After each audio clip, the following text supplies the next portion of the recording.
My correction of Suspicious Observers' video a couple of days ago really seems to have hit a raw nerve. Ben Davidson, aka Suspicious Observers, came onto this channel calling me a liar, saying he'd been misquoted, challenging me to a debate, and posting a video response attacking me and the people who agreed with me, all in the space of a few hours. But apparently Potholer54 misunderstood, and he has thousands of very angry and foul-mouthed commenters who are really mucking this up. I made a request to debate him, but as always, he probably will not answer. Actually, I answered immediately, Ben. I replied to your post within an hour of you posting your request. I even told you the time that you can reach me at home and said any date after Tuesday would be fine. I also pinned my response to your post so it wouldn't get buried. It's been 3 days now, and I still haven't heard back. There seems to be a fair bit of confusion about what actually was said. No, there was no confusion at all about what was said, in other words, what you said, because I posted your video exactly as you made it. It appears that it's very possible that there was either some selective editing or intentional lying about what was attempting to be said. It appears it's very possible. Well, either there was selective editing or there wasn't, and if there was, then by all means point it out. For the first half of my video, I played your video exactly as you posted it, in chronological order and without a single change. I didn't edit a second of it, I simply paused it to comment. For the second half of my video, I only edited in order to skip to the parts you got wrong. If you think these omissions change the context, tell us where. Anyway, let's move on to Ben's actual rebuttal. We'll start by reminding ourselves of what he said in his original video. The ice melts, the planet heats up, the methane is released, and somehow every time we plunge into an ice age. Ben's statement here suggests he's describing the start of a glaciation, even though he mistakenly calls it an ice age. But he's also mixed in features of the end of a glaciation, like melting ice and methane release. So if he's talking about the end of a glaciation, then he made these mistakes. And if he's talking about the end of an interglacial, then he made these mistakes. Take your pick. In his response video, Ben gave a clue as to which one he's talking about. We basically have this glacial cycle, and I was talking about how, we have this ice melting, and then we come out of the glacial cycle. There, he's pointing to a part of the curve coming out of a glaciation. So we now know which set of errors he made, this one. He suggests that when the Earth comes out of a glaciation, it goes into an ice age, by which he means a glaciation, because he uses both words interchangeably. Which of course it doesn't, it goes into an interglacial, as I explained in my correction. We should know because when the last glaciation ended about 12,000 years ago, we entered just such an interglacial, and we're still in it now. Researchers say it should last at least another 16,000 years. Also in the original video, he thought that at the end of a glaciation, ice accumulates at the poles. I assumed Ben would correct this after I explained that it doesn't, but in his response, he simply repeated the error.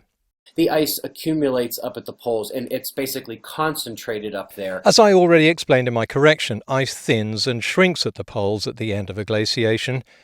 Ben goes on to hint that either the ice migrated northwards from lower latitudes and accumulated that way, in which case he'll need to show how the ice managed to do this, or he hints that he accepts the conventional view that at the end of a glaciation most of the ice sheets melted, and all that was left was greatly reduced ice at the poles. That's not accumulation, in which case why not simply correct it?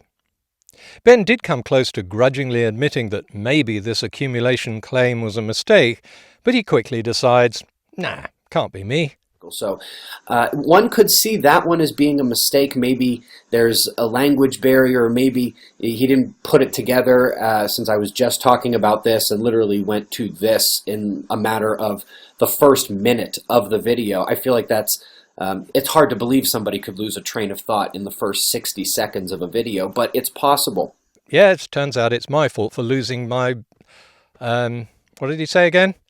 Anyway, whatever it was, if there is a language barrier, it's because I'm using scientific terminology where words like glaciation, interglacial, glacial cycle, and ice age have specific meanings. I get it, Ben, this isn't your field, but when you use these terms interchangeably, it simply adds to your already confused picture of what causes glacial cycles. And the word accumulate has a specific meaning not just in science, but in plain English.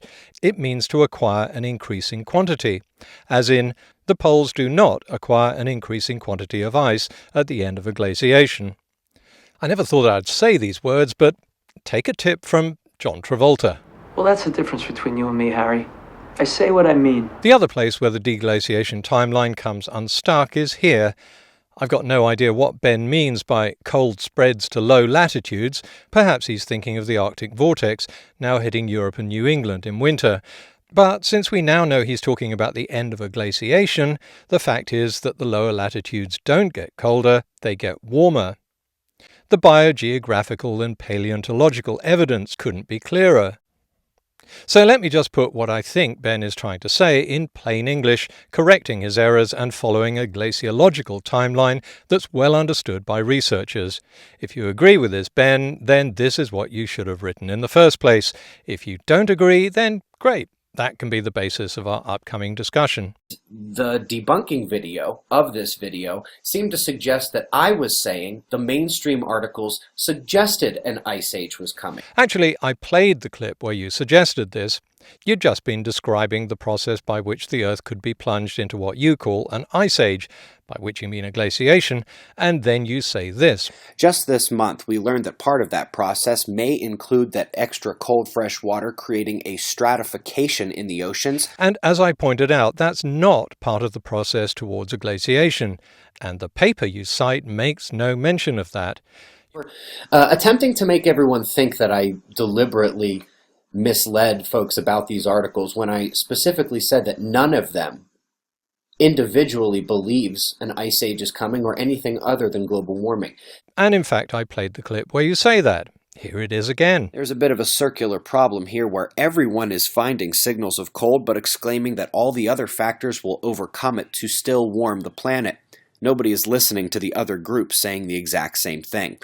The reason I said you misrepresented these studies is because you misrepresented them and added conclusions of your own that were not in the papers you cited. I showed exactly how, and you were uncharacteristically silent about these details in your response video. Not only this study, which I've just mentioned, but also this study, which you claimed made this conclusion about clouds. They are a net cooling factor, not a net heating factor in the greenhouse sense. As I pointed out, the paper said nothing of the kind. You also claimed clouds have 100% albedo, which is simply not true.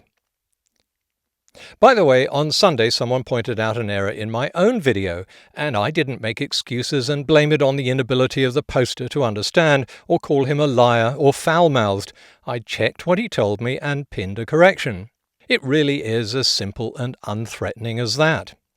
So if you understand what leads us into and out of glaciations, and this is all just a problem of my inability to comprehend English or focus for more than 60 seconds, I'm happy to hear your explanations if and when we Skype. But at the moment, I'm still waiting for your response.